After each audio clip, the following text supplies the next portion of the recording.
So I started working in Illustrator by using the type tool in Illustrator. And this is the kind of thing you can get with it. You can control under properties just like you can in a word processor. But the problem is, before you can do much else with it, you need to convert it to vector shapes. And as soon as you convert the type tool into vector shapes, and you do that by using the large selection tool and then clicking on the bar underneath it, right-clicking and then saying create outlines, now they're vector shapes. That allows you to individually manipulate each one. Also, this shows you why it's important to lock your sketch layer. So if I want to take this in now, and then I could use the large selection tool, and I can modify it, stretch it, rotate it, and make it fit my idea. This is what I think is better than trying to spend a lot of time using the type tools in any program, especially if it's an institutional computer like this where they make it difficult to actually download type onto the computer. The reason we did these screen grabs of the ones we liked is now we can take those screen grabs, bring them into Illustrator, put them on a layer on their own. So I needed to make a new layer and then bring it into there so that my sketch layer is locked, right? So now I have this screen grab. This is pixel based. This was kind of the hand-drawn, slightly funky edged type. Now, how can I turn that into a vector? Do you guys remember how? We did this with our vectors out of vector.com. We go to properties, and then we go to image trace. This is just a screen grab from DeFont. Then we go to black and white logo. Then we go to the advanced options. And then we need those advanced options, and we need to click on this advanced drop-down to get rid of the white.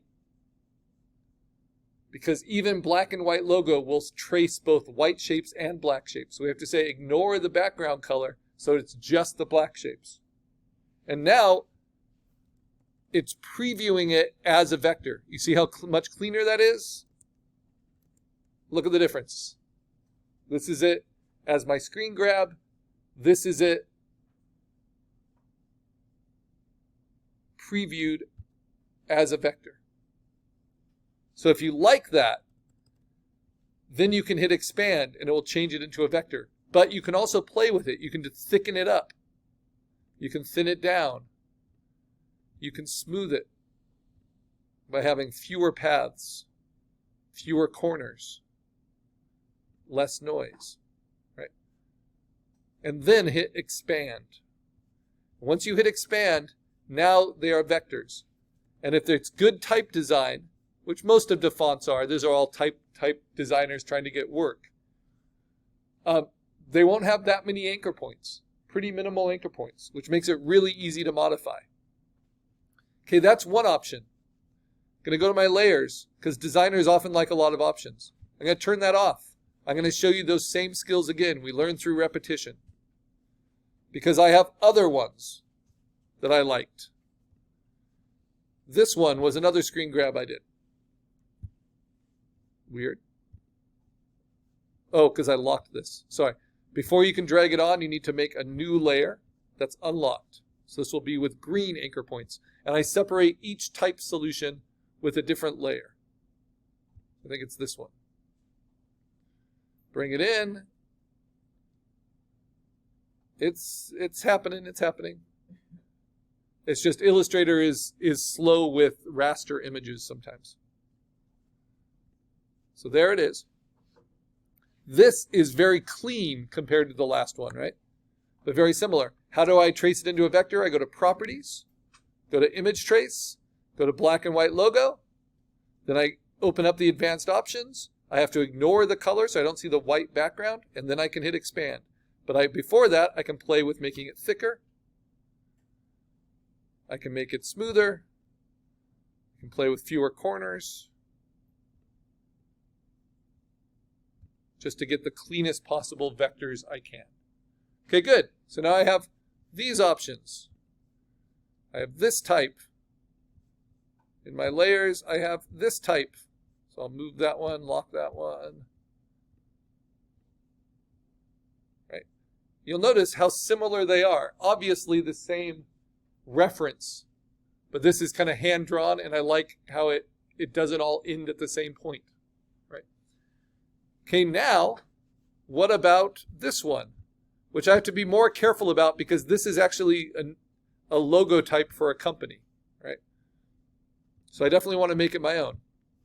Remember, I have to make a new layer that is unlocked before I can drag and drop something in. But it works best when you bring in something that's black, right? And you can always modify something in Photoshop so it's a clean black type. Doesn't really matter if it's a white background or a beige background. I can do the same thing, set it to black and white. If I go from the very beginning, you find this under Properties and under Image Trace. Black and white logo, and then open up the options. You can play with thickening it. You can play with smoothing it out. Yeah, but I like the slight kind of curviness to it. So I'm actually going to do the opposite of smoothing it out. And then ignoring that background color, and then expand it into vectors. Okay, now here's the fun part. If I just took this as it was, I would be stealing someone's type solution. So a type solution is not just the letter design, that's the type design, the typeface, but it's also customizing the kerning, the space between the letters, the size of each letter, the overlap, the amount of serif or detail. That is what's called a type solution. I can't just take that from something that already exists. I need to modify it. I need to make it my own. Though you can see, the reason I like this one is it works just with my illustration, especially underneath, just really clean. So it's almost a perfect fit. But this is the typesetting I wanted, the text blocking. So now what I do is I go into my layers. I'll make the tools a little bit bigger so you can see. Let's see, how can I do that? There's a way. Never mind, I don't want to worry about that. Sorry that the tools are small. So I'm going to take these and I open them up, all these drop-down menus, so I can get to the individual letters because each of them is a vector. The N, the I, the C, the O. And I'm going to do one at a time. So I'm going to start with the N. Select that so I can isolate it. And now I bring it in. And with that large selection tool, it's just like an automatic transform box, but I don't have to hit return. I can stretch it. I can rotate it. It will always be perfectly clean because it's a vector. And now I can mess with it. How do I want to mess with it? It's funny. I want this to be bolder than I was able to get it. So there are a few ways I can do that. Select it so I can see the anchor points. I could just use my pencil tool and I could redraw its edges.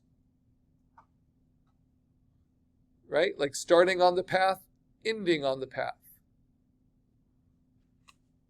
And customize, modify the type that way. Another way, and this is a kind of a nice technique when it works, I'm going to add a stroke to it, an outline around it, make it thicker that way. I'm going to add a black stroke. And then under Properties, just on the end, I'm going to make that stroke a lot bigger. And you see what that's doing? What that is doing? It's basically a bold version of it, right? But the problem is it's a bold version made with the stroke.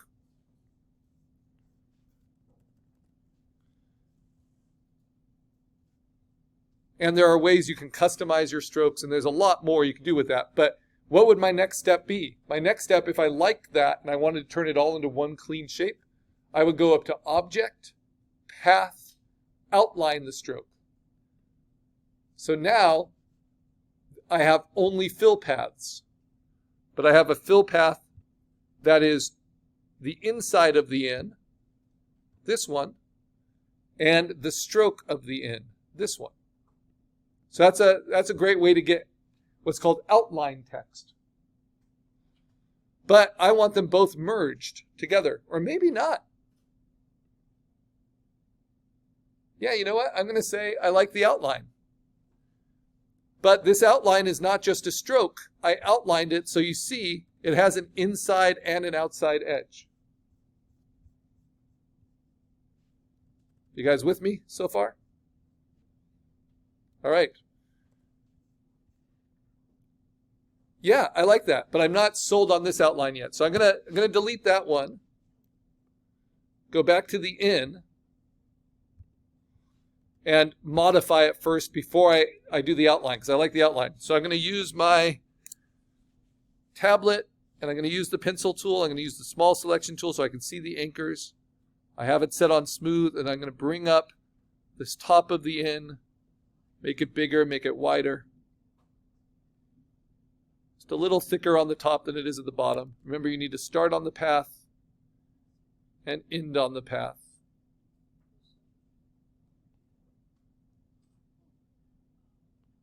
Clean it up a little. Reminds me a little bit of the New York Yankees. This N. And if I want to play with each of the serifs a little bit, that's the little decorations at the end here. I can just kind of flare them out, make them a little bit more hand done, make them my own.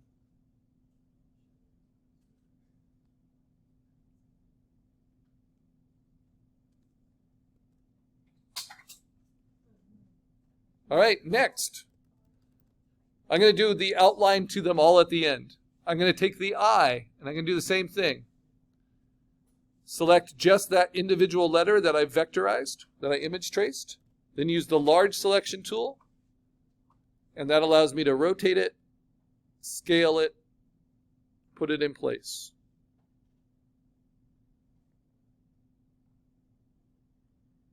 Okay, it's too thin, right? So I'm going to stretch it this way, make it thicker.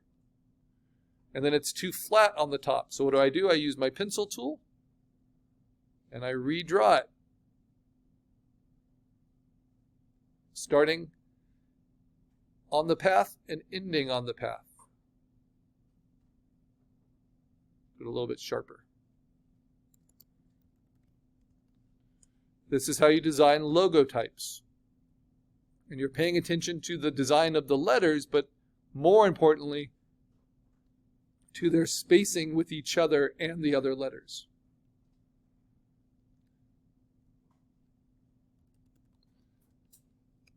I'm going to flare out the bottom to kind of fill this space up a little bit because I liked how that looked.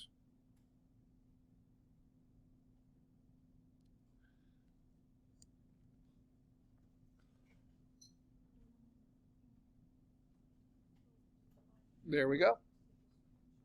Okay, now the C. Use the small selection tool, select just that letter. Use the large selection tool to move it up and to transform it. The C is what I liked best about this type solution. So it's nearly perfect for my purposes.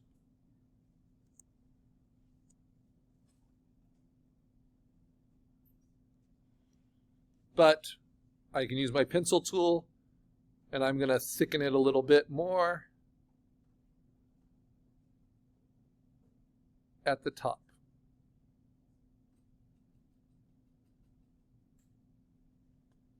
That's a little too much.